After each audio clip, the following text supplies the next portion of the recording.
વાત ભાવનગરની બગડ નદીની કરીએ તો અહીં પણ સતત ભારે વરસાદને લઈ બગડ નદી બે કાંઠે વહેતી જોવા મળી। કડમોદરથી વાવડી ગામ વચ્ચેથી પસાર થતી આ નદી સતત પાણીના કારણે બે કાંઠે વહી રહી છે। બગડ નદીનું પાણી કોઝવે પરથી પસાર થઈ રહ્યું છે।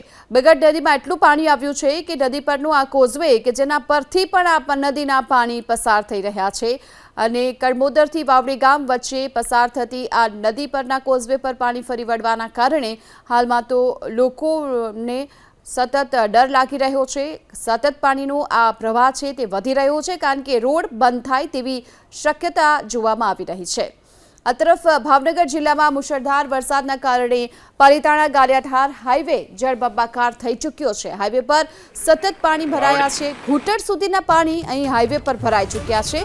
વાત ભાવનગરની બગડ નદીની કરીએ તો અહીં પણ સતત ભારે વરસાદને લઈ બગડ નદી બે કાંઠે વહેતી જોવા મળી।